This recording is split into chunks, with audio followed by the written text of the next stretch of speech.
emergency for the first time in about... This is Jim, and Receiving this message.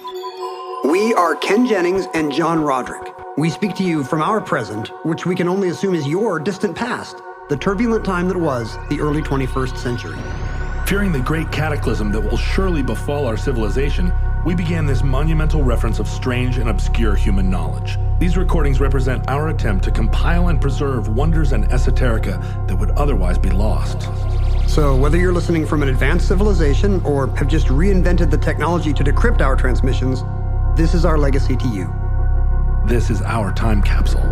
This is the Omnibus.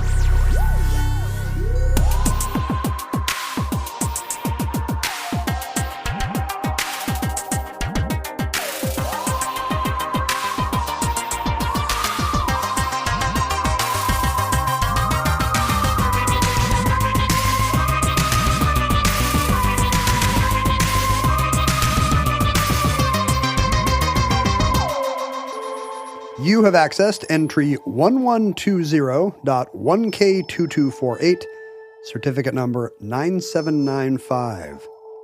Sea peoples. Like sea monkeys? Yeah, kind of. I mean, as far as we know. Little comic book ad, I'm going to grow some sea people. This is one of those topics that I've been wanting to do for a decade. The entire decade that we've been doing this show. We've only been doing this show 5 years, I think, right? 6?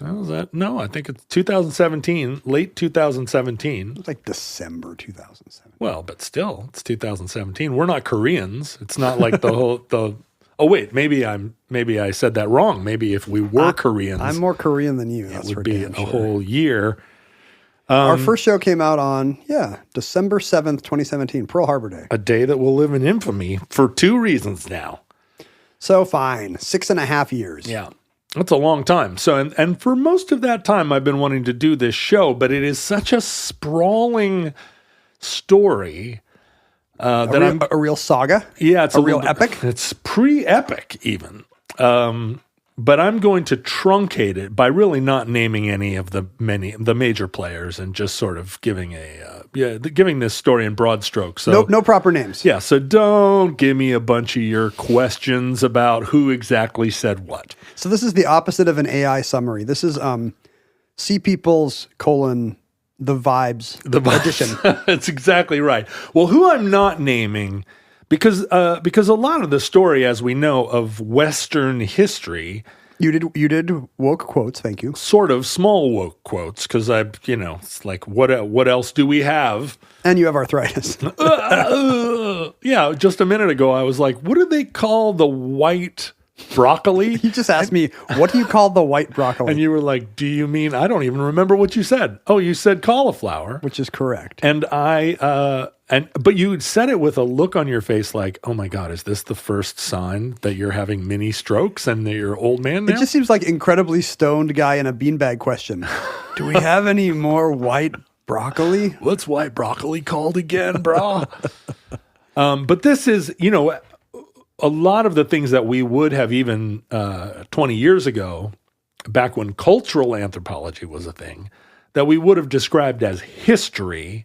Now we're much more knowledgeable in the sense that we can talk about Western European history and not have it be history.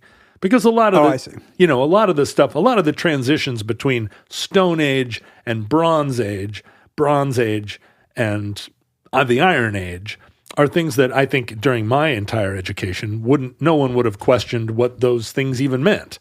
But that's a system of classification of history. And it's kind of Eurocentric? Is that what you're saying? It's a little murkier now? Well, yeah, because a lot of it is, the thing about the Stone Age is it basically is a term that encompasses 3.5 million years of the Flintstones. Of the Flintstones, right?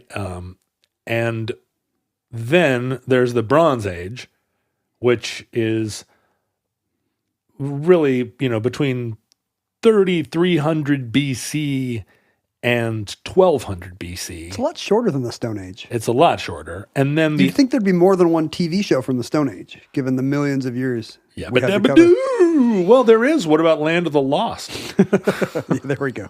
That's not really the Stone Age, but okay. And then, the Iron Age, well, started in 1300 BC and sort of went until the Steel Age or whatever, the modern age. What do people say? Industrial Revolution? What's the end of the Iron Age? No, I think, the end of the Iron Age. Or is there now like the Information Age starts with Gutenberg? Is that how we do it?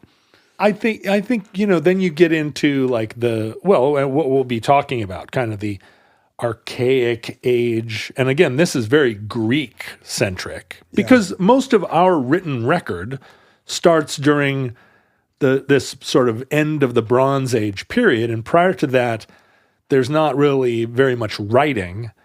And this is, I think, part of the Eurocentrism, right? In China, there was historical writing already, even before iron. So what we think of as the Iron Age and the historic record kind of coincide. I feel like I came up in this weird kind of saddle period where it was all still taught the same way, like the Greeks this, the Greeks that, but then they would just have added a sentence like, and the Chinese actually had paper 1,000 years before that, right? Or whatever it is, and the Chinese had also been there, but as an asterisk. A lot of this cultural archaeology, really, it's only 19th century, and we've talked about it before, like even the recognition of fossils. But it was really the French and the English and the Germans who were kind of first venturing out with science under their belts, sort of Enlightenment science, and going to places like Egypt and saying, oh, this isn't just stuff. We shouldn't be taking these stones and building new buildings with them. We should actually look at this and try and figure out what the past represents. I mean, there are a lot of Egyptian sites from pre-history or from this period, Bronze Age, where the Byzantines would just build a church kind of right in the middle of Ramses III's burial temple. And then the French started coming in the 19th century, and then they kind of did in some cases, like a thing that we would look back and go, oh, lame, which was demolish all the Byzantine churches. Because Napoleon had a thing for pharaohs. Yeah, and it was like, oh, that doesn't belong here. We're going to take all that. And, stuff that now we wish had been left alone. So it's part of the French, what we'd be interested in. There goes the neighborhood. But a lot of trying to codify a story about history, it was also a thought technology in 19th century and, colonialist or proto-colonialist set of thought technologies.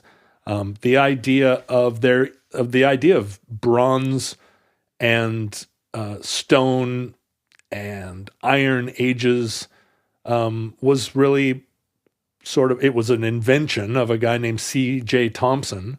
And he was like, that's the main thing. Once you get bronze, the world changes. Yeah, and it did for sure, because it changes war and it changes art and it changes, and what that does is change economics. Yeah, and so there's no serious challenge to those as the big inventions. Nobody's going to be like, actually, it should be. Well, they're all they can be and should be and are now divided into 1,000 different little microcosms, right? I mean, the Iron Age kind of begins in the West in like Romania and Bulgaria, and it takes a long time for it to gradually find its way into to encompass the whole Mediterranean, and bronze too. And there's different Bronze Ages. Once tools start to be cast rather than forged, that enables there to be larger armies and more stuff. And so casting bronze and forging bronze represent different ages. Yeah, and people might have seen. I was in was at a natural history museum or a history museum in Copenhagen earlier in the summer. And it's just shocking how early they'll be like, yeah, here are some Roman coins that we found here. Yeah. You know, like before you would have thought anybody from, or, you know, Greek, here's some Greek stuff. You wouldn't have thought there was that much Mediterranean ship traffic heading up to Denmark. Right. But apparently the people there would have seen some of this material. They had no technology to reproduce. And that, I think the in Scandinavia, the Iron Age lasted all the way up until 900 AD. I'm sorry, the Bronze Age. And it was really iron was the transition to the Vikings, right? So that's a lot later than, what would be 1200 BC when iron first started really making its way into, I mean, you don't think of the Egyptian kingdoms as being iron consuming cultures. And, you're mostly right? So, but what we're talking about now is this transition period between the end of the Bronze Age and the beginning of the Iron Age. So it's in the couple hundred years around 1200 AD. And for most of the Bronze Age, the things that bronze enabled and the way that various different peoples sort of formed empire,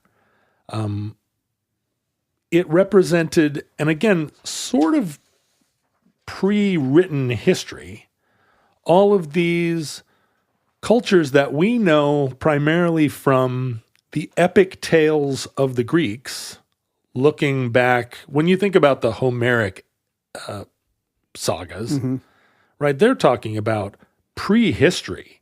They're talking. These are stories about. Yeah, they're not talking about the thing that happened 20 years ago in Troy. Yeah, it's not reportage. Yeah. It's the legends, and really the Bible is talking about a lot of legends that we only have written record of through either hieroglyphics, which were not really complete stories, or songs.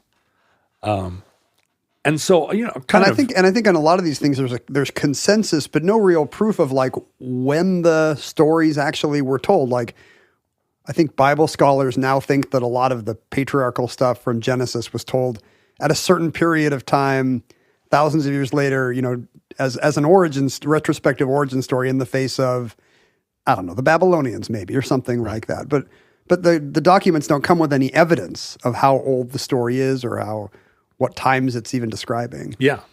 And I mean, it's fragmentary, very fragmentary. Primary among some of that stuff are like we were saying, the Trojan Wars, where the archaeological evidence for Troy is fairly recently, very recently, was there even identified like a place that plausibly could have been Troy. And then our archaeology sort of confirms like, this kind of does. It matches up. It fits the bill.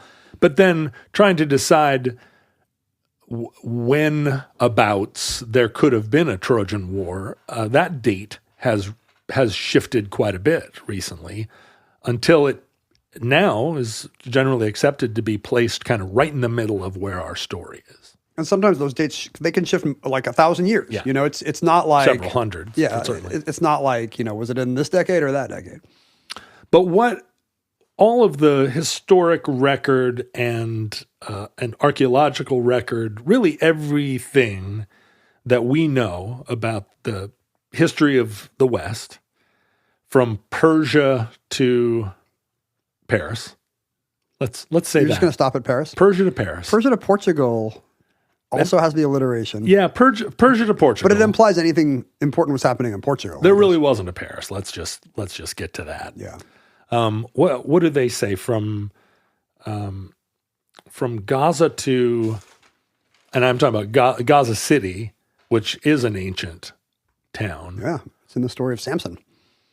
All the way to the shores of Tripoli. Pretty much further even. Probably not the halls of Montezuma though. No, not yet to not the part Halls of the Montezuma, story. but the entire Mediterranean. There was a cataclysm, a cultural cataclysm, or catechism, Cultureclism. a cultureclism that happened during an incredibly short period, 50 years, from 1200 to 1150.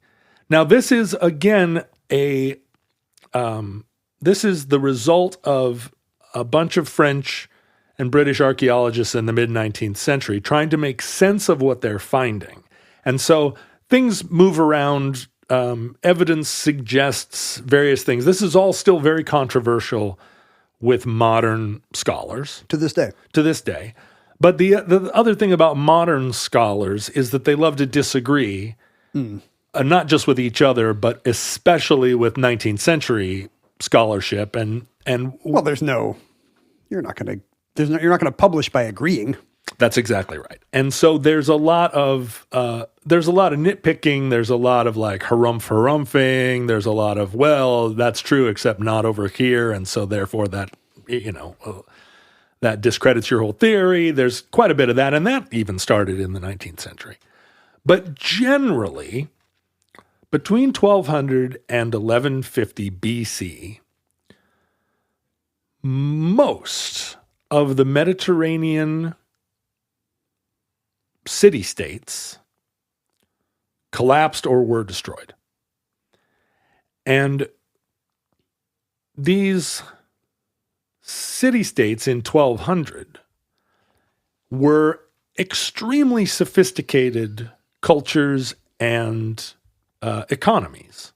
And they all disappeared at the same time? Yes. And it probably took people a while to reconstruct that and realize it was all happening at the same time. A long time. Prior to 1200, it was an era of, Mycenae, Babylon, the Hittite kingdoms, Egypt, Canaan. They all were sophisticated states that had what was called palace culture. And Palace? Palaces. Okay. And palace culture is a way of describing, the palace in this case is a central government. And the income from large kind of empires all generally flowed toward the palace in the capital city. It was administered by bureaucrats. So there is a monarch, but there's an apparatus too, right? Yeah, and the apparatus is bigger than the monarch, right? There are... It's not just a king with his getting stuff from his vassals, like in the Middle Ages. Yeah, there are armies, right, that are funded by the state. There are kings, but it is a palace society. There are officials. There's a kind of a functioning and sophisticated economy, and those economies are trading with other economies to make and every one of these civilizations is independent from one another, right? The Hittites and the Egyptians are competing with one another. They don't share a common language, but they are contemporary states. Can I picture Game of Thrones here? Yeah. I guess they're smaller cities. They're, maybe we'd be surprised at the kind of mud buildings where this stuff is taking place. No, this is by palace culture, it's a real palace. Yeah, these are monumental stone architectures. Okay. Game of Thrones is an Iron Age culture, and one that has kind of a hilarious, there's magic and also there's some technology that's like didn't quite exist. But in a lot of other ways, there are navies. These are big organizations. Yeah, it would be a recognizable, in a lot of ways, modern culture. So if you think if I time traveled back, I wouldn't be like, wow, like this so-called empire is kind of crappy. It really would be like, hey, I'm in a old-timey epic movie. It's not quite, it's not like maybe the Romans having sewers, but the degree of organization and building and, cultural cohesion wouldn't really be seen again until the Greeks revived it. And that represented, and this is described as what the Greeks themselves thought of as the Greek Dark Ages, prior to the Archaic Age, like the age of what is, part of the legends of Greece, all is coming, after hundreds of years after this period. So they don't really have any received memory of it. Just in the form of, this is kind of where the legend of Atlantis is. We've really reconstructed the majority of these histories in the modern era. This didn't survive. The Greeks... We know more about people who lived about it than people who lived 2,000 years closer to it. Yeah, right. Or more. Look, I've tried a lot of different pillows. I'm an avid sleeper. I really like to sleep. And I'm a messy sleeper. I'm all over the bed. And I'm constantly struggling to find the right pillow that is cool and dry and supports me and gives me enough kind of, I've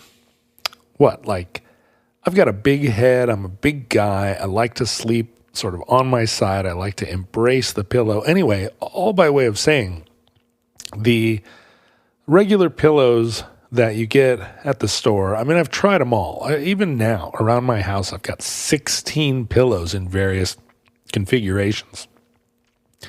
But one of the best pillows I've ever experienced, and I treasure my Hullo pillow, is Hullo pillow. And Hullo pillow, it's kind of a pun, is made of buckwheat hulls, which is actually like an ancient pillow filling. People have been sleeping on buckwheat pillows for hundreds of years. It's a very Japanese thing. But my first experience with a Hullo pillow was, they're unusual. It's not like a foam pillow or a feather pillow. At first you get them, they're heavy. They kind of, the little buckwheat hulls make a kind of shishing sound in the pillow. And the first time you lay your head down on one, it's very comfortable, but it's just unusual. It's not a foam pillow or a feather pillow. But as a pillow, it's a fantastic device, and it really kind of changed the way I slept. It stays cool. It's very firm. You don't have to double your pillow up to kind of give you the support you need. I wasn't constantly futzing with my pillow and adjusting it throughout the night. And, I'm not alone. If you go look up all the reviews of buckwheat pillows, you'll see that people, it's kind of transformative. People go nuts for them. So I am, giving this an enthusiastic personal endorsement. Another great thing about Hullo pillow is that they have a killer money-back guarantee, and that is sleep on it for 2 months. Get the pillow, sleep on it for 2 months, and I guarantee a long time before 2 months rolls around, you're going to be a new evangelist for this. But go to Hullo pillow, and that's HULLO pillow.com/omnibus. And if you get more than one pillow, you get $20 off per pillow. It's free shipping. 1% of all profits are donated to the Nature Conservancy. And you get this great money-back guarantee. Also, made in the USA. Go to hullopillow.com/omnibus. That's HULLO pillow.com/omnibus. The gradual understanding that this had occurred took a long time for us in the, from the mid-19th century to the present to unravel and figure out and really see firsthand in excavating, this was an enormous city, and then there's all these burn marks and all this rubble that all dates to like remarkably the same time, and then that city's gone. Like in a lot of cases, major cities just gone. Nothing survives of them. And do you think we thought there was nothing there? Like, we just kind of, it goes against this kind of naive narrative of like Greek and a civilization kind of arising out of nothing. Yeah. And right. It turns out there were predecessors nearby. When we think of the biblical narratives of Babylon and Mycenae and the Seleucids and so forth, I mean those ancient civilizations, which we all took to be the beginning of civilizations, were all the civilizations that rose up out of the ashes. Of these older and, much more sophisticated cultures. But they're mystery unnamed cultures? Like we don't... Well, no, we know about them, and largely a lot of the written record was only revealed to us when we found the Rosetta Stone and were able to translate hieroglyphics into actual sort of records. And the Egyptians were... they were around then. Yeah, and the pharaohs really loved to depict themselves as the heroes of the story, but they kept pretty good records. They were pretty isolationist, right? Like in general, most Egyptian dynasties kind of kept to themselves. They kind of thought, hey, we're the greatest. No need to colonize or explore. We love to get gifts and tributes from those valleys over there, but... in the early the Egyptian civilization survived for thousands of years. So in the early parts, yes, but the Hittites and Linear B also is a language that we translated as a result of the Rosetta Stone, and it existed in this time and was lost. Linear B was lost during this period, stopped being used. I don't speak it. Well, that's the thing. Oh, you mean because of whatever these catastrophes were, that's why Linear B went away. Yeah. But the Hittites were, and from Anatolia or from Turkey, they were also a powerful empire. And they started, Egypt and the Hittites vied for much larger control of the region. So at that point, Egypt couldn't afford to be isolationist anymore. And they often confronted each other in wars in the Sinai and in the Levant. So in between. Yeah, there were battle sites in Gaza, and the Gaza Strip was equidistant between these two empires, and they would choose to fight their battles there. So there were a lot of inscriptions of describing heroic fights that depicted the Hittites as a knowable and describable civilization, and Linear B also.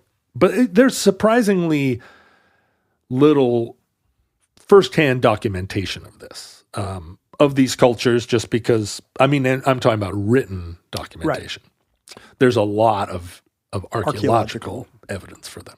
But then you're just like extrapolating from pottery shards. It's a lot harder than somebody telling you, boy, there was a great battle here. Here's how it started. But, but also, this is some of the stuff that you do see in Western museums, like this wonderful art, wall paintings, mosaics, and then bronze and gold and silver. Working silver and gold predates the Bronze Age. Those were metals that already were understood to be workable. They're soft, workable into art and so forth. In the Americas, there arguably wasn't really a Bronze Age, but gold and silver were prominently worked. Yeah. And those were, monumental cultures with monumental architecture and very sophisticated city plans. You can have an amazing stone city in the jungle without bronze or without iron. Bronze. Yeah. What bronze does is enable you to really systematize. right? Like really build an economy that incorporates an agrarian society into a network where there are markets and large markets, like all of the fruit and vegetables come to a central location and then are dispersed. Not because it's a commodity or a currency, but because of the kind of tools you can build with it? Yeah, that's right. And you know, and you get city populations where the city itself isn't farming to support itself, but has an empire. The Persians are have their own empire. Mesopotamia is a series of people, right? Yeah, I mean, Sumerians, Babylon and everybody Babylon, else. I mean, Akkadians. And then prehistory Greece and all of the islands in the Mediterranean, Crete and so forth. They all have economies and they all have palace cultures. I want a palace culture. Well, you're living in one. I have a McMansion culture. Yeah, I guess I don't get the palace. Yeah, but very few of the people back then did either. We're in a palace culture, effectively. So in right around 1200, Egypt is our evidence for this, because they were the ones that kept the most graphic records. Egypt started to be assailed by ship-borne armies. Assailed by sails. Assailed by sails. These armies came from across the sea and were not the Hittites and were not the Mycenaeans. None of the usual suspects. None of the usual suspects. But sophisticated armies that were arriving not just as like soldiers, but really coming as part of what appeared to be an attempt to mass migrate. Ships with women and children and farming equipment. Wow, those are not the kind of pirate ships I'm picturing if they're like the Mayflower. And they're, the soldiers are kind of piratical, but it's a confusing and somewhat overwhelming series of attacks that begin with Ramses II. So there are 11 Ramseses. Ramseses. And they all happen kind of during this period that we're describing from 1200 BC or so? Well, a little before 1200 BC. Ramses I had a long reign. And then Ramses II is maybe one of the major documenters of this invasion of the Sea Peoples. And then in the next 100 years, there are 9 more Ramses. Ramesses. Do we say BCE, by the way? Well, I never find myself using it out loud. But before Common Era is BCE and before Christ is what we are raised to think. But the thing is, BCE just means, by Common Era, it's coincidentally Christ. It's also before Christ and after Christ. But we're not saying Christ anymore because boo. We need to put him back in Christmas. Yeah. So I just say BC because I'm old, and you can translate that however you want. I'm going to make a woke comic strip called BCE. Ooh. Where the cavemen do not, in fact, worship Jesus somehow. Yeah, that was weird when BC went from being a funny comic to being a Christian polemical comic. Yeah. And by funny, I mean lame. How do these guys know what Easter is? It's the Stone Age. They keep bowing down to a star. But it's taking place 50,000 years before Clearly, Jesus. There's time travel.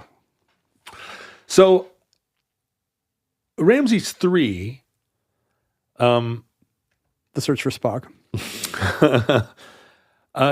He has a mortuary temple, a big temple commemorating all of his achievements, and also, it's sort of a mausoleum that was discovered or later. was recorded for the first time in the 19th century by the French, where the hieroglyphs describe what's known as the Battle of the Delta, which was an invasion by the Sea People of the Nile Delta.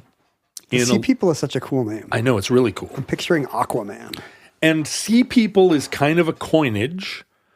The French archaeologists that first kind of were able to read these hieroglyphics recognized that in Egyptian they were saying like, people from the sea, and the French were like, So it is a Ramses era coinage. Yeah. And on the temple, there are actually, in addition to hieroglyphics, actual like profiles, carved profiles of the prisoners that they took in the battles.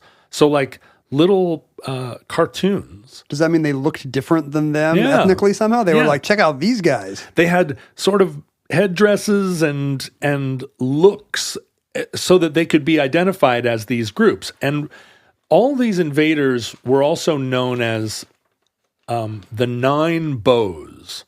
Bows meaning, like bow and arrow? Bow and arrow. A group that were allied in some confederation, or were just 9 different groups that the Egyptians could kind of describe that all seemed to be attacking Egypt at the same time. They grouped them together for some reason, possibly because they're an alliance. But all we know is there's 9 of them. Yeah. Now there were some groups that we know about, right? There's enough historic record from other sources, right? From Mycenaean sources and writings in Linear B, like the Luca or the Lucca. The Luca? Their name is Luca. Did they live on the second floor? Some of them, who were not part of palace culture, and they're from Western Turkey, so the sort of islands, and the kingdom is described as large or small, but it's not it's a tribal group. Yeah. These guys are small potatoes. Big man group who operate as pirates and are kind of against everybody. There's nobody that had a language and a palace culture that writes favorably about this group. And there's also... Maybe they were just getting bullied. Maybe they were like cool outsiders. Well, they were cool outsiders in the sense that they came in... From outside. And bullied. I mean, and there was another group, the Karkia, who were also kind of a chief-led group, not one that was particularly... there wasn't a central administration. It is a group, but they're acting kind of like Vikings, like they each have a tough guy. The criminal bands. And as you can imagine, the infrastructure and the organization that is required of a palace culture, and we've seen this over many times in history. If you're fighting with an army and you're funding an army, you're actually kind of vulnerable to small bands of guerrillas. This was the U.S. experience in Vietnam. Yeah, this continues today. I mean, we see it all. This is what's happening in Bougainville. So even though Egypt might have had a great army against the Hittites, it doesn't mean they're invulnerable to pirates. Right, and a lot of these changes in technology that comes with casting bronze and the Proto Iron Age, there was a large chariot style of battle, big armies meeting on open plains, fighting with the aristocrats in chariots. But really, if you think about it, the spear was an invention. Somebody had to invent a spear. And the spear, in order for spears to be effective in battle, there need to be a lot of spears. I think it would be an early invention, though. We've got the stick, we've got the knife. At some point, somebody's going to be like, maybe the first guy put the knife on the back of the spear, of the stick, and somebody else is like, no, wait, switch it around.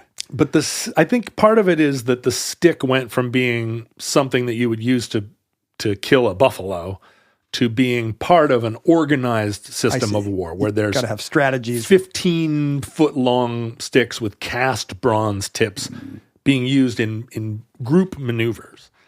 And so, it's one thing to have a little, like a coastal outpost representing the Hittite government in absentia, any kind of colonial outpost, but they're only invulnerable if you are another culture that's part of this complicated balance of power, who doesn't want to piss somebody off because there's a navy behind it. If you can just sail up the river, you can take all their stuff. That's right. But also described in some of these records are the Pelasets, who sort of are identified as a group from somewhere in the Aegean. Maybe they later become the Philistines. Maybe the Philistines are what rise up out of the destruction of this era. It's so funny. This is pre-Philistines, Yeah. like pre-Bible, which you kind of think of as the beginning of things.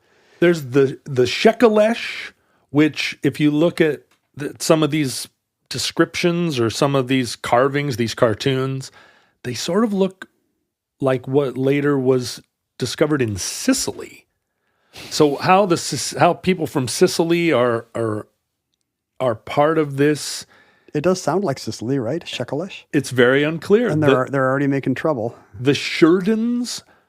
The Sherdans, they just moved in next door. The Sherdans look like they're from Sardinia. Well, the names are giving it away. A little, right? And then there are other groups like the Weshesh. I don't have a guess. And the Ekwesh and the Denyen, who they don't look like anybody. They can't, they don't, there's no indication where they come Maybe from. the good artist got let go or got malaria or something. And there's some new guy and he's like, they probably have hats. But what's curious is that all of the peoples of all of these regions are known. They're known, they're referred to, they're part of these civilizations. The records that are being kept imply that the reader knows who they are. Yeah. Like these guys, who we all know. And the, Minoans, Cretians, they all have palace culture. They're all part of this larger Mediterranean economy. But they're not trading with these guys, so they know them as what, menaces? Just as people from the sea. As bummers, right? Because they never bring trade goods. No, they're just coming to overrun. Oh, wow. And the Egyptians fight them through 3 pharaohs. There was Ramses III, and then there was a pharaoh by the name of Merneptah. Okay. Pharaoh Merneptah, who's between Ramses III and Ramses II. You said there were going to be no proper names, and now you're like Shekelesh, Sardians, Danandins, Tereptah. These are words, or these are groups that aren't attested to anywhere else. I mean, they're not. The Egyptians didn't know where they were from. We don't have their ruins. No, they're throwing these names at us because presumably their captors or their captives are like, oh yeah, we're the Mesheshesh. But that's not. The Egyptians don't know where that is, and we've never scholarship points to where those things are, other than this kind of like, well, vaguely that might be this, but there's no other reason to think that the Sardinians are able to mount a seaborne army on Egypt that takes that has the gall, literally, to invade the Nile, right? The Egypt being arguably the most powerful nation. Yeah, they must have been blown off world. course. If I'm in Sardinia, I wouldn't start with the Nile. But the sea people are coming with women and children and all of the makings of a civilization. Does that just mean a lot of their civilization is based on the sea? Like they have boats instead of palaces? This is part of the Egyptian story. Although the sea people do then land armies and arrive as land-based armies in flanking motions. Well, those are big navies they have then. They are big navies. They're not just a bunch of dopes in pirate ships. You know when you discover a new binge-worthy song, or you discover a song and you just have to share it with your friends so they can experience just how awesome it is?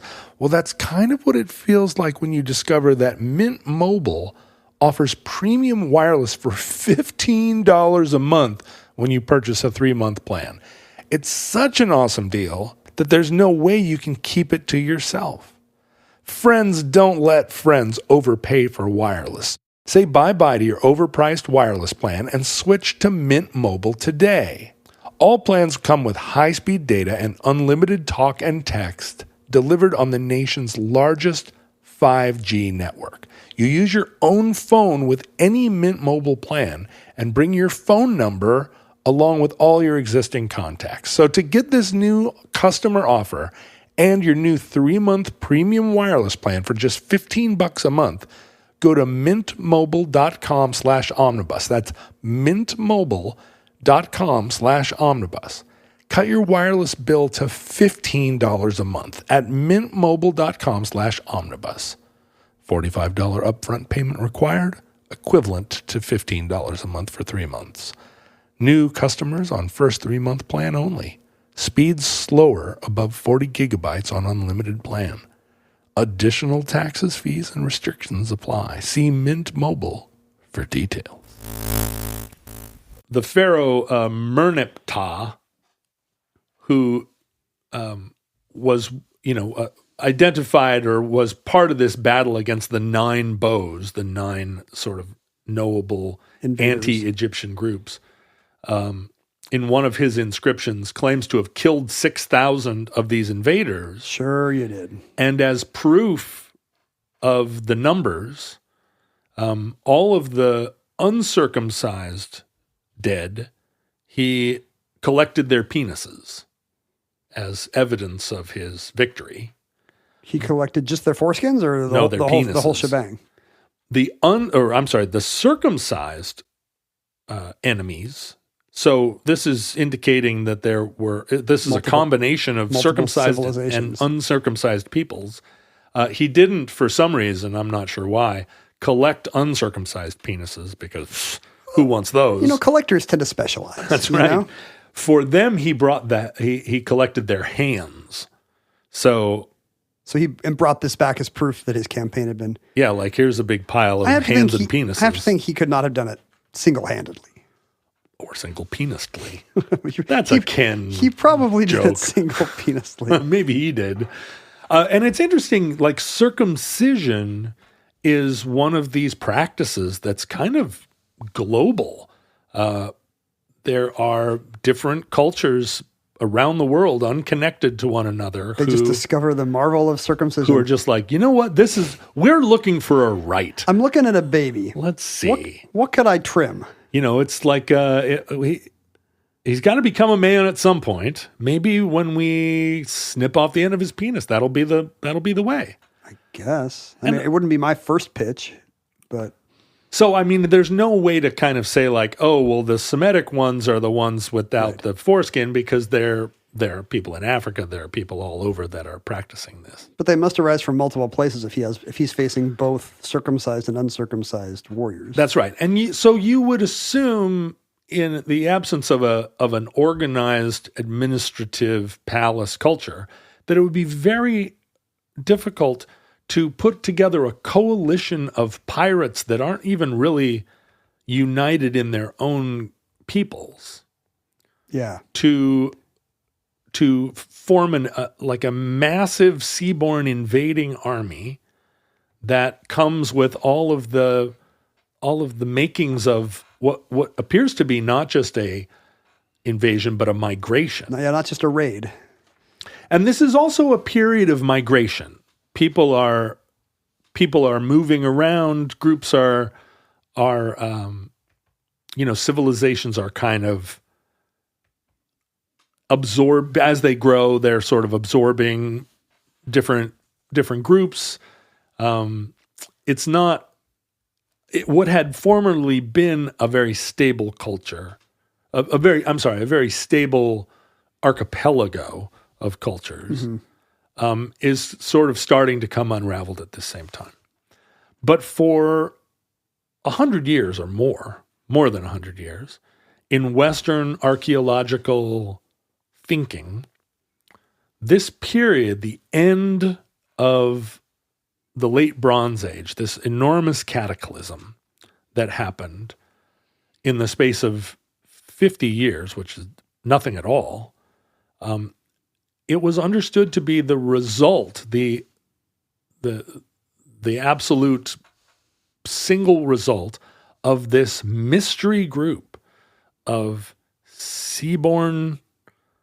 this seaborne plague of humans that came changed everything, and disappeared. Ended up destroying all the major cities and cultures that represented the whole of civilization. So they had successful campaigns. Egypt, despite losing a bunch of penises, these guys stuck it to Egypt even. Yeah, not just Egypt, but I mean, new scholarship suggests that the Trojan Wars were actually happened immediately in the middle of this period. So it could be of destruction. Could be related. Hard to imagine that in this region where Troy is at the very heart of it, a big war story would not be related, right? Yeah. And so the idea that Troy was destroyed by heroic Greeks is, probably a gradual evolution of that story by the Greeks to, to kind of explain what is this would have been an epic song that survived hundreds and hundreds and hundreds of years. And what this began, what happened in that 50 years is that all of civilization, as it was known, went away, including written language, including monumental architecture, including art. These guys did a good job.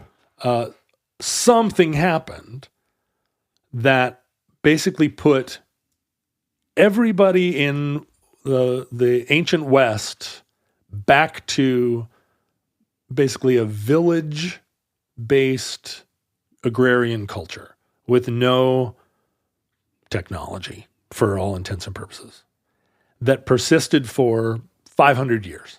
It's really a bad sign if you're worried about the John Roberts Supreme Court. Well, yeah, part of what has always interested me about this story is that we grew up in a time when it seemed like an apocalypse loomed in the form of nuclear war, and now we're living in a time where everybody has apocalyptic thinking. A lot of people are worried about zombies, which are probably not actually a threat, but ecological and what we're seeing here in the States, which is ideological conflict. Not just here, but yeah. Not just here, right. It seems to be predicating at least the potential of a cataclysm, a great cataclysm, in fact. A cataclysm that we hope will never come. We fear, but hope will never come. And there's been quite a bit of recent pushback on the sea people as the exclusive harbingers of the end of culture. It always happens. You have some great story, and then you got 6 scholars who are like, it's not that simple. Hey, wait a minute, we also have to consider agricultural change. So recent records suggest that this was also a time of great drought. Well, when you said there was migration, my first question was going to be like, was it climate? Yeah, that's right. And it was. And, climate played a role, right? There are some scholars identify this as the period that Mesopotamia and the Middle East went from lushly forested, very productive farms to being a dry climate. And so, modern scholars will say, well, now wait just a moment. There are other factors. But most intriguingly, just recently, a man by the name of Joseph Tainter, who teaches at Utah State. I would not have thought of that as a archaeological hotbed, but okay. He's a boomer archaeologist and cultural writer. Has suggested alternately that a theory called general systems collapse. What's GSC? GSC is the theory that any society that becomes sufficiently complex becomes too complex to sustain. And that when you have a palace culture that requires multiple layers of administration, like innumerable hierarchies, whole systems of trade that are bound by technologies that, are kind of resource dependent, and in particular, the kind of like the way that palaces suck up all sort of economic produce and then redistribute it to their citizens is a complexity that has a kind of what it results in is a kind of subsidization of energy. The energy that it takes to do all this. Sure. Middle management. Yeah. Does not actually pencil out. Doesn't add anything to the GDP, we would say today. Right. That makes sense. And that the complexity of systems makes them very vulnerable to pirates and to just ultimately like a tower that topples over under its own weight. And our technological advances have allowed us to create systems that are, by any measure, millions of times more complicated than anything anybody had in the late Bronze Age. But we might still be vulnerable to pirates, right? Like, is the next thing a massive computer incursion blackout, And that's the thing. I mean, we see when there are rolling blackouts in our electrical grid, we suddenly are conscious of all the ways in which we don't have, some systems are redundant, but many aren't. And even Texas will certainly fall before California. Right. To the sea peoples. Right. They'll either, all their pipes will freeze if it happens in winter, or they'll, it'll be 120 degrees. Mm-hmm. But what's astonishing is that all of this memory, this cultural memory, this technological memory, the written work, the art, it very quickly does not survive the just collapse. went away. Yeah.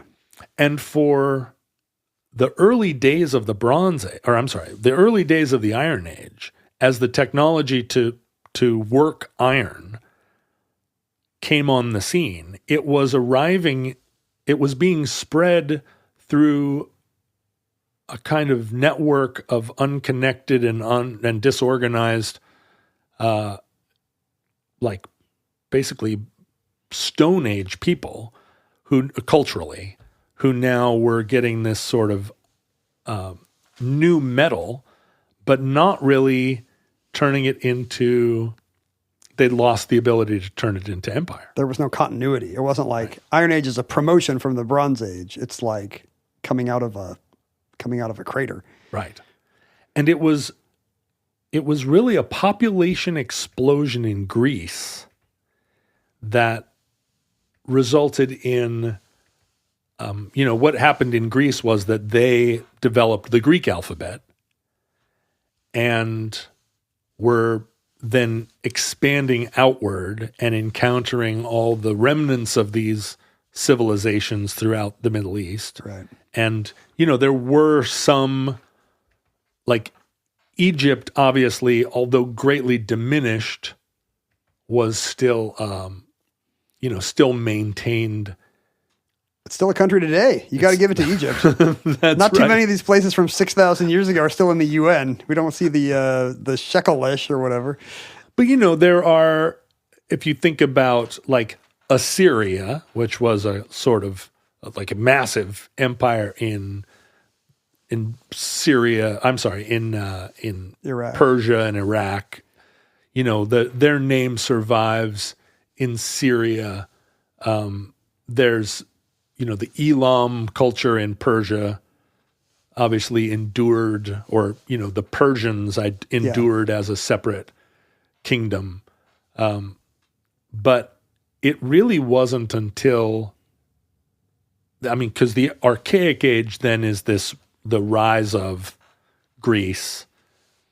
And it's really not until the Classical Age that we get again monumental stone architecture, sophisticated art, and sophisticated government and a network. So this is why we're doing Omnibus. We assume that once our general system collapse happens, somebody's going to reinvent magazines and Oreos. Because we saw it again at the collapse of the Roman Empire and what we think of as, again, another 500-year plus period where technology and art and literature are lost and have to be rediscovered by Europeans, again, like, hey, wait a minute. Why were they able to do these beautiful statues and we're just carving two-dimensional cartoons? Our statues suck. Yeah. Hey. I just made a mud pie. None of us can read. It's not the Colossus of Rhodes. Why could they all do science? Well, I mean, it's the fact that these guys are just a mystery origin, like, makes me want to solve it. Right. Like, do I have to be the one to first say aliens? Aliens. A lot of... Or time travelers. Time travelers. Because what's Atlanteans. What's a culture where about half the men are circumcised? The modern West. There it is. Modern day America. It's got to be. We know they're not a bunch of uncircumcised Scandinavians. If they're half and half, it's a bunch of American time travelers. Yeah, and Canadians probably. And Canadians, yeah, I always include them. Yeah, asterisk. And Puerto Rico and Canada. Time traveling back to the ancient Mediterranean to make a ruckus. Do you think that that's a thing in our immediate future, that when we invade or when we invent time travel, that a lot of us will want to go back to ancient Egypt? To be pirates. I could see why. Yeah, like if you're going to go back to ancient Egypt, do you want to live there or do you want to conquer it? I mean, there's two kinds of people. There are a lot of people who would go back to ancient Gaza just to like see if they could straighten it out. And there you go. That's how it all starts, right? So I have been thinking about this a lot lately, and I think the archaeological consensus now is that we'll never know who the Sea People were. Oh. There's just no, unless somebody uncovers another Rosetta Stone, which is like an epic interview with 9 representatives of the Sea People who are all like, okay, well, I'll tell you, we actually are from Sicily. We started out with goats, but then there was this guy, and he thought, what if we had boats? Taking the letter G from their varsity sweater. And that concludes Sea Peoples, entry 1120.1K2248, certificate number 9795 in the Omnibus. Futurelings from the other side of our system's collapse, we're glad to hear that you're back and have discovered some way to listen to this. Please do not reinvent social media. It was bad. Only people in our very late social media age will remember will know what I mean when I say we were at Omnibus Project, at Ken Jennings and at John Roderick, online. I'm thinking of switching to Instagram. You are? Yeah, but I'd have to like build an audience. Well, yeah, I know. That's the problem. Nobody wants to leave the old social media because they have all the followers. Well, nowadays I'm like, oh yeah, my publisher's going to want me to promote the book, or somebody's going to want me to like put in a plug for pancreatic cancer when, on the anniversary of Alex Trebek's death. I've got all these things and I'm like, I don't have an outlet for that. Do you go to Twitter on the reg? Not very much. I was kind of interested this week. We're recording 9 days after an assassination attempt and 4 days after a Democratic candidate turnover. It's probably weirder than 1968 at this point, right? Let's think. We just did a show premised on the idea that 1968 was weirder than this, but I don't know anymore. There haven't been any successful assassinations of major political Unless figures. That guy just wanted to take out an ear. Right. He's like, I hate Trump's right ear. Maybe he's a time traveler and he's like, it's the ear. Trump's right ear has the cancer cells that will spread. We need to end the plague. Must excise the ear. Got this radioactive bullet. I think that 68 still takes the cake so far. 68 does have a sitting president bail, and it has 2 successful assassinations at least. So. But it also had the White Album. And we also were in like the first really protracted quagmire. I mean, you can't really call Korea a quagmire because they got out of there with a fake. Hawkeye's always complaining, they don't know what shape the table should be at Panmunjom. Look, Hawkeye, you're going to be home in 2 years. Just can it. So, I mean, I do feel like, maybe if we put someone on the moon in the next year. Isn't that going to happen? Project Artemis? It does feel like... We're just recapitulating the 60s. Well, you know what? It's the weird cult of capitalists, like the weird cult of billionaires that separates us from them. Yes. We have an asset they did not. That's right. We have a layer of crazy... We have rich people that go to the gym. Yeah. They had rich people and they had gyms, but they never thought to combine them. The rich people weren't that rich and the gyms weren't that gymmy. The gyms just, smelled like boxers. Yeah. I meant the people, not the shorts, but I guess both, right? So hopefully I will never switch over to Instagram. But if I do, I apologize for not owning up to it. You can email us at theomnibusproject@gmail.com if you know who the sea people are, or if you're a time traveler who took part in one of those invasions. You'll need to show us your severed hand or penis, and then we'll believe you.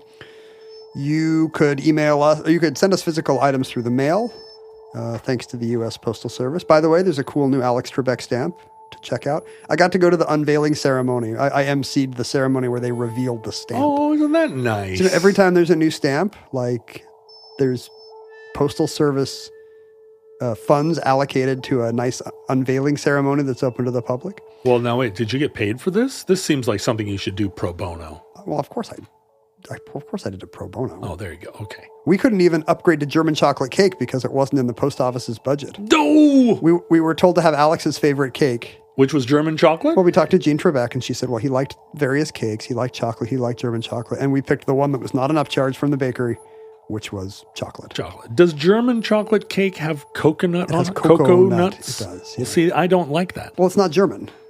It's right. It's named for Hermann, the except guy who invented it. They had half of Bougainville. That's right. So they could have been shipping in cocoa nuts from New Guinea. That was the other coconut revolution. But they weren't. What if the Germans are the sea people? What if time-traveling Bismarckian navies invaded Ramses-era Egypt? Not to be too phrenologist about it, but none of the cartoons really look very German. No monocles. That's right. No small pointy mustaches. Maybe they're all wearing a monocle on the other eye, and it's hieroglyphic profiles. But you would think if you were drawing a hieroglyphic that you'd include the monocle. You'd move the monocle to the eye of the side you're drawing on, right? Yeah. But what if the guy's like, Nein! You will leave the monocle where it is. This is the good eye. Well, how did we get on that? Boy, who knows? Physical items can be sent to P.O. Box 557. Oh, I plugged the stamp. That's why. So go pick up your Alex Trebek stamps if there's any left. But also use those stamps to send us things. P.O. Box 55744, Shoreline, Washington, 98155. Look for other futurelings online that you can, if you have actual anthropological, archaeological expertise, you can all get together and complain about this show or others online. If somebody wants to say that the 9 bows were something else, just keep it to yourself. I don't want to hear it. Unless one of you has the Dial of Destiny, which allows archaeologists to travel back in time to the period they're studying. Just shut up. I'm sure there's somebody out there, one of our listeners, who's like, hey, don't joke about Trump's ear. I bet there's one. There might be 1,000. Well, which side are they on? Are they like, don't joke about that, I'm a supporter of his and that was an assassination attempt? Or is it like, don't minimize Trump by joking about his ear bandage? I don't know. I don't know the last time you actually read the comments on anything you posted, but there's always somebody that says don't joke about We need you two to get together. We need the world's most passionate defender of ex-President Trump to get together with somebody who hates him, but all think you shouldn't joke about his assassination. And you guys need to team up and take us out like the Sea Peoples. In the futureling communities, they spend so much work trying to stop exactly that kind of conversation. Not stop, just like get ahead of. Like, let's not post about Trump's ear. Let's go back to mail trucks and Alex Trebek stamps. We did that show about Mussolini's nose. Yeah, I don't remember. I think it got narrowly not shot. There are fewer Mussolini defenders, I think, now than there are, say, for instance, it's the passage Trump's of time. defenders. We'll just wait till Trump is effectively Mussolini, which is we're probably like 6 months away. Hey. No, I support the Democratic nominee, and I think that most people do. Take that. most people do. I think that the polls show that is true, but it's closer than you would think or like. Yeah, I'm afraid. So find your fellow futurelings online. Find one across the aisle to get mad at us with. And then, after you've exorcised all your demons by yelling at us, you can think, but you know what? They're actually good eggs.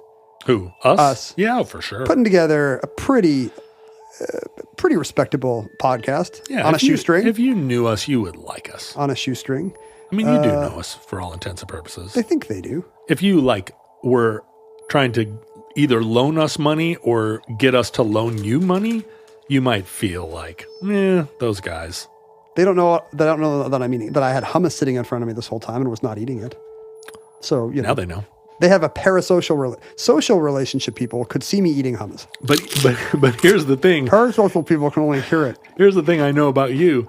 That is hummus that you got on an airplane that you were like, oh, I didn't want to eat this on the plane, but I'm going to bring it to Omnibus, and it's literally free. It's even worse. Hummus. I was in coach, and they were like, you get a free meal because you have the status, but you're in coach for some reason. And I was like, okay, but I'm not hungry. So, the airline forced me to take this. Right. But rather than leave it or deny it, you were like, yeah, I'll take that, put it in my bag and eat it later. I don't want to waste hummus. So crazy. Do you feel like you're pro wasting hummus? No, but wouldn't giving it back to them to serve to someone else be not wasting it? I feel like I earned it. Yeah. See? This is meritorious hummus. See? I mean, I would... But because, as I showed you, because of gluten-free people, I'm eating hummus on chips made out of hummus. Oh, weird. I mean, I don't get pita chips in a world of celiac. I get hummus on hummus. It's basically chickpea-based chickpea chips. Goo on chickpea patty. This is what it's what we'll be eating after the apocalypse. I'm sure it is. Do you think you're able to grow chickpeas where you live? I don't know anything about do they look like peanuts? What do chickpeas even look like? Is it a vine? That's a good question. What do chickpeas Why do we not know like? this? Are they in a pod? It does seem like something we should know just to identify food after the apocalypse. We used to call them garbanzo beans when I was a kid. I don't know when they got de-Italianated.